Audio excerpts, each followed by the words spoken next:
Զորավար Անդրանիկը ռուս և բրիտանացի զորականների հուշերում։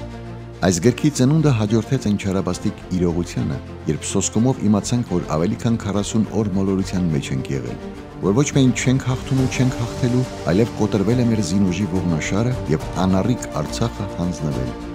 Իսկ առավել հեռատեսներն անմիջապես զգացին Սյունիքի գլխին կախված տագնապները։